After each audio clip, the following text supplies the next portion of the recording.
እስራኤልና ፈረንሳይን የሚመታው የኢራን ሚሳኤል። ኔታንያሁ ጥሪያቸውን አሰሙ።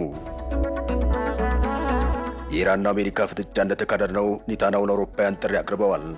ኢራን ዝም ካልናት ፈረንሳይና እንግሊዝን በረጅም ሚሳኤል ልትመታ ትችላለች። ከዛ በፊት ኢራንን በጋራ ልንዋጋ ይገባል ሲሉ ተደምጠዋል። ኢራንና አሜሪካ ያቀረቡት ቅድመ ሁኔታ ለድርድርና ለውይይት የማይመች ሆኗል። ትራምፕ ለሰላም ስምምነት የ5 ዓመታት ኢራን ሚሳኤል እገዳ እንዲጣል ጠይቀዋል። ኢራን በበኩሏ ካሳ ያስፈልገኛል እያለች ይገኛል። ጦርነቱም ቢሆን እንደቀጠለ ነው። ኢራን በእስራኤልና እስራኤል በኢራን ላይ አዳራቸውን ሚሳኤሎቻቸውን አዝንበዋል። በአሜሪካና በኢራን መካከል ያለው ግጭት እየተባባሰ በመጣበት በዚህ ወቅት ታዲያ ፕሬዝዳንት ዶናልድ ትራምፕ የሰላም ስምምነት እንዲደረግ ኢራን ተግባራዊ ማድረግ አለባት ያሏቸውን 6 ቅድመ ሁኔታዎችን ይፋ አድርገዋል። ከእነዚህ መካከል ዋነኛውና የመጀመሪያው ጉዳይ የኢራን ሚሳኤል ፕሮግራም ለ5 ዓመታት እንዲታገድ የሚጠይቀው ይገኝበታል።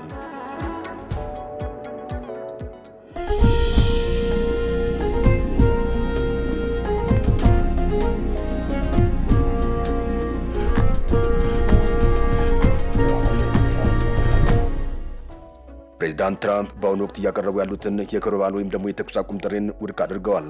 በሌላኛው ወገን ላይ ሙሉ የበላይነት እያዝን ባለበት በዚህ ወቅት የተኩስ አቁም አናደርግም በማለት ወታደራዊ ጫና ተጠናክሮ እንደሚቀጥል ተገልጿል።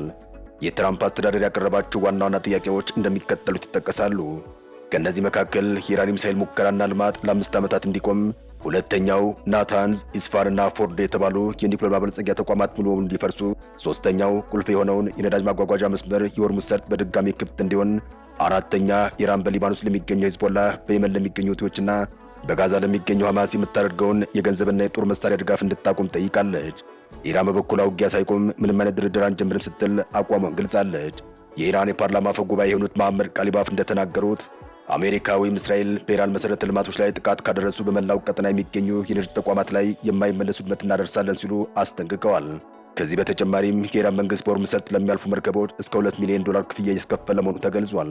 እስራኤል ኢራን እስከ ለንደን መድረስ የሚችሉ አህጉር አቋራጭ ባሊስቲክ ሚሳኤሎችን አበልጽጋለች የሚል ማስጠንቀቂያ መስጠቷም ሁኔታውን ይበልጥ አሳሳቢ አድርጎታል። ግብጽ፣ ኳታርና ብሪታንያ በሁለቱ ሀገራት መካከል መልእክት በማስተላለፍ ላይ ቢሆንም እስካሁን ግን ቀጥተኛ ድርድር አልተጀመረም ተብሏል።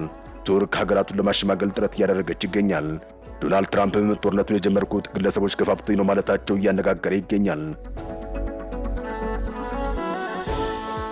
የአሜሪካው ፕሬዝዳንት ዶናልድ ትራምፕ የኢራን ጦርነት የጀመሩት በሌሎች ሰዎች ተገፋፍተው መሆኑን ጠቁመዋል። ለጦርነቱም የአሜሪካውን የመከላከያ ቢሮ ኃላፊ ፔት ሄግሴት ተጠያቂ አድርገዋል። ፔት ሄግሴት ጦርነቱን በመደገፍ ያናገረኝ የመጀመሪያው ሰው ነው ሲሉ ተደምጠዋል። ፕሬዝዳንቱ ጦርነቱን ያስጀመረኝ እሱ ነው በማለትም ሄግሴትን ወንጅለዋል። ኢራን በአሜሪካና በአጋሮቿ ላይ የተደቀነውን ስጋት ለማስወገድ አንድ ዕድል አላት ያሉት ትራምፕ ያንን ያደርጉታል ብዬ አስባለሁ በማለት ገልጸዋል። ነገር ግን ፕሬዝዳንቱ ኢራን አላት ያሉትን ዕድል ከመግለጽ ተቆጥበዋል። ጦርነቱ አሁንም እንደቀጠለ ይገኛል። እስራኤልና አሜሪካም በኢራን ኢስፋሃንና ኮራምሻሄር ኤነርጂ መሰረተ ልማቶች ላይ ጥቃት ፈጽመዋል። የአሜሪካው ፕሬዝዳንት ዶናልድ ትራምፕ በኢራን ኤነርጂ መሰረተ ልማት ላይ ለመፈጸም የተቀመጠ ጊዜ ገደብ 5 ቀናት መራዘሙን ትናንት ካሳወቁ በኋላ ጥቃቱን መፈጸሙን ዘገባዎች አመላክተዋል። የኢራን መገናኛ ብዙሃንን ጠቅሶ አናዶሉ እንደዘገበው በኢስፋሃን ኤነርጂ ጣቢያ በተፈጸመው ጥቃት በአካባቢ የሚገኘው የተፈጥሮ ጋዝ አስተዳደር ህንፃና የጋዝ ግፊት መቆጣጠሪያ ማዕከል ላይ ጉዳት መድረሱ ተዘግቧል። በተመሳሳይ በኮራምሻሄር ኤነርጂ መሰረተ ልማት ላይ በተፈጸመ ጥቃት በጋዝ ማስተላለፊያ ቱቦ ላይ ጉዳት መድረሱም ተገልጿል። ይሁን እንጂ በሁለቱ ኤነርጂ መሰረተ ልማቶች ላይ የተፈጸመው ጥቃት የከፋ ጉዳት አለማድረሱን፣ በሁለቱም ስፍራዎች ላይ ያለው ኃይል አቅርቦት እንዳልተስተጓጎለ እየተገለጸ ይገኛል። ከዚህ ጥቃት በኋላ ኢራን በወሰደችው አጸፋ እርምጃ በእስራኤል ኔጌቭ፣ ዲሞናና ቴል አቪቭ አካባቢዎች ላይ እንዲሁም በመካከለኛው ምስራቅ በሚገኙ የአሜሪካ የጦር ሰፈሮች ላይ ጥቃት መፈጸሟን የኢራን አብዮታዊ ዘብ አስታውቋል። ምሽት ላይ ኢራን በቴል አቪቭ በፈጸመችው ጥቃት በመኖሪያ ህንፃዎች ላይ ከፍተኛ ጉዳት ደርሷል። በዚሁ ጥቃት 6 ሰዎች ላይ ጉዳት መድረሱን የእስራኤል ጤና ሚኒስቴር አስታውቋል። ትራምፕ የኢራን መሰረተ ልማት አውድማሉ ካሉ በኋላ ኢራን የሰጠችው መግለጫ ከበድ የሚል ነበር። የአረብ ሀገራትን መሰረተ ልማት አፈራርሳለሁ ስትል ኢራን ተደምጣለች። የእስራኤል መሰረተ ልማትም እንደሚወድም ኢራን አሳውቃለች። በአረብ ሀገራት ያለው የአሜሪካ መሰረተ ልማትን በተመሳሳይ መልኩ በኢራን ሚሳኤል እንደሚመታ በመግለጫው አሳውቃለች። ሆርሙዝን ሙሉ በሙሉ ዘጋለሁ ስትልም ዝታለች። በዚህ ሁሉ መሃል ታዲያ ትራምፕ ዓለም አቀፍ ጫና ውስጥ እንደገቡም እየተዘገበ ይገኛል።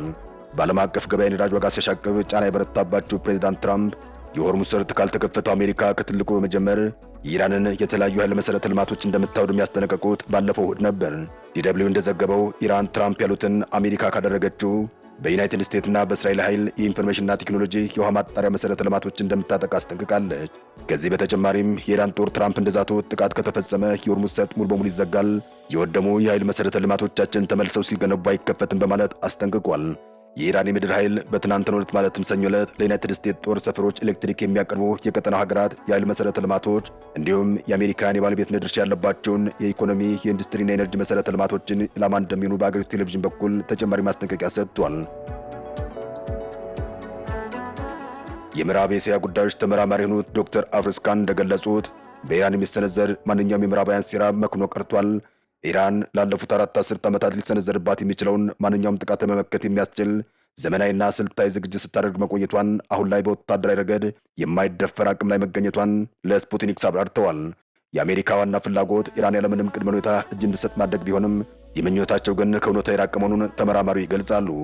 ኢራን በውስጥ አቅሟ የገነባችው የመከላከያ መዋቅርና ለዓመታት ያካበተች የጦርነት ዝግጅት አሜሪካ በፈለገችው መንገድ ሀገሪቱን ለማንበርከክ የምታደርገውን ጥረት የማይታሰብ አድርጎታል። በመጨረሻም የምዕራባውያን ጫና በኢራን ላይ የፈጠረ ውጤት ቢኖር ሀገሪቱን ለከፋ ግጭት ይበልጥ ዝግጁ ማድረግ ብቻ እንደሆነም ተመላክቷል። ኢራን ላለፉት 40 ዓመታት ያደረገችው የጦርነት ዝግጅትም የምዕራብ ኤስያን ጂኦፖለቲካ ቀይሮታል። አሁን ላይ የምዕራባውያን የኢራን ምኞት መክኖ የቀረው ሀገሪቱ ካላት ጽኑ መከላከያና ቆራጥነት የተነሳ መሆኑን ተመራማሪው በአጽንኦት ገልጸዋል። አሜሪካ ትራምፕ ወደ ድርድር መጥቻለሁ ከማለታቸው በፊት የሆርሙዝ ሰርጥን ለማስከፈት እንግሊዝ፣ ፈረንሳይ፣ ቻይናና ጃፓን እንዲሁም ኔቶ እገዛ እንዲያደርግላቸው መጠየቃቸው ይታወሳል። የአውሮፓ ህብረት በመግለጫው በዚህ ጦርነት የመሳተፍ ፍላጎት የለንም ሲል አሳውቋል። ከዚህ ምላሽ ጋር ተያይዞም ትራምፕ በኩላቸው አውሮፓውያን ፈሪ ናቸው በማለት ከገለጹ በኋላም ለኔቶ አሜሪካ ወታደራዊ ድጋፏን ትቀንሳለች ማለታቸው ይታወሳል። ኢራን በእስራኤል የኒውክሌር ጣቢያ አካባቢ ከባድ የሚባል ውድመት ካደረሰች በኋላም የእስራኤሉ ጠቅላይ ሚኒስትር ከዚህ በኋላ ምን እስከሚደረግ ነው የምትጠብቁት? ሀገራት ከአሜሪካና ከእስራኤል ጎን በመቆም የዓለም ስልጣኔ ጸር የሆኑትን ኢራኖቹ መዋጋት አለብን ሲሉ ለዓለም ህዝብ ጥሪ ማቅረባቸው ይታወሳል። በተለይም እንግሊዝና ፈረንሳይ አውሮፓውያን ከአሜሪካና ከእስራኤል ጎን ሆነው መዋጋት እንዳለባቸው አሳውቀዋል። የእስራኤሉ ጠቅላይ ሚኒስትር ቤንያሚን ኔታንያሁ ጨምረውም እስራኤልና ዩናይትድ ስቴትስ በጋራ ለመላው ዓለም እየሰሩ ናቸው። የቀሩት ሀገራት መሪዎች ሊቀላቀሉ የሚችሉበት ጊዜ አሁን ነው። አንዳንድ ሀገራት በዚህ አቅጣጫ ሲንቀሳቀሱ በማየት ደስተኛ ነኝ፣ ነገር ግን የበለጠ ያስፈልጋል ሲሉ ባለፈው ቅዳሜ ተናግረዋል። ለኢራን ጦርነት የሚሆን በቂ ገንዘብ አለን ሲሉ የአሜሪካ የገንዘብ ሚኒስትር ስኮት ቤሰንት መናገራቸው ይታወሳል። በመካከለኛ ምስራቅ ያለው ጦርነት እያየለ በመጣበት በዚህ ወቅት ዋሽንግተን ለጦርነቱ የሚሆን የገንዘብ እጥረት እንደሚገጥማት አስታውቃለች። የአሜሪካ የገንዘብ ሚኒስትር ስኮት ቤንሰን ከኤንቢሲ ኒውስ ጋር ባደረጉት ቃለ መጠይቃቸው ላይ ፔንታጎን ለኢራን ጦርነት የጠየቀውን የ200 ቢሊዮን ዶላር ለመሸፈን አሜሪካ በቂ ገንዘብ እንዳላት አረጋግጠዋል። ሚኒስትሩ አክለውም የትራምፕ አስተዳደር ለዚህ ወጪ ሲል በህዝቡ ላይ ታክስ የመጨመር እቅድ የለውም። በዘንድሮ በጀት ለመከላከያ የተመደበው 1 ትሪሊዮን ዶላር አለን። ስለዚህም ለዚህ ጦርነት የሚሆን በቂ ሀብት አለን ሲሉ ተደምጠዋል። ቤሴንት አሜሪካ በኢራን መሰረተ ልማቶች ላይ የምታደርሰውን ጥቃት ሲከላከሉም አንዳንድ ጊዜ ግን ሰላምን ለማምጣት ጥቃትን ማጠናከር ግድ ይላል ሲሉ ተደምጠዋል። ኢራናውያን የሚረዱትም ይህን ቋንቋ ብቻ ነው ሲሉ ተደምጠዋል። እንደ ዘገባው ከሆነ በአሜሪካና በእስራኤል ጥምር በኢራን ላይ የሚሰነዘረው ጥቃት የተጀመረው እንደ አውሮፓውያን አቆጣጠር የካቲት 28 ነበር። እስካሁን ባለው መረጃም የኢራኑ ከፍተኛ መሪ አሊ ካሚኒን ጨምሮም ቢያንስ 1300 ሰዎች መገደላቸው ተነግሯል። ኢራን በበኩሏም በድሮና በሚሳኤል እስራኤልን፣ ዮርዳኖስን፣ ኢራቅንና የአሜሪካ የጦር ሰፈር ያሉባቸውን የባህረ ሰላጤው ሀገራት ኢላማ በማድረግ የአጸፋ ጥቃት ማድረሷ ይታወሳል። ይህ ጥቃትም በዓለም የንግድና የአቪዬሽን እንቅስቃሴ ላይ ከፍተኛ መስተጓጎል ፈጥሯል። እስራኤል በቤንጎሪዮን አየር ማረፊያ ላይ የበረራ ገደቦችን መጣሏ ይታወሳል። በቅርቡ ኢራን በእስራኤል የኒውክሌር ጣቢያ አቅራቢያ ባደረሰችው ጥቃት በትንሹ 200 ሰዎች ጉዳት እንደደረሰባቸው የእስራኤል መንግስት አሳውቋል። የእስራኤሉ ጠቅላይ ሚኒስትር ቤንያሚን ኔታንያሁም እስካሁን ከደረሰብን ጉዳት አስከፊው ይህ ጉዳት ነው ሲሉ መናገራቸው ይታወሳል። ኢራን በእስራኤል የኒውክሌር ጣቢያ ላይ ጉዳት ባደረሰች በማግስቱም በአሜሪካ በኩል የድርድር ጥያቄ እንደተነሳ ተገልጿል። ሆኖም ግን ድርድሩ ቀርቶ ወደ ጦርነት አምርቷል። እውነት አሜሪካና ኢራን ከስምምነት ይደርሳሉ ወይስ ትራምፕ በኢራን ላይ ጉዳት ለማድረስ ዝግጅት እያደረጉ ነው? ጊዜ የሚፈታ ይሆናል። ሰላም ለምድራችን ይሁን። ቸርን ሰንብት።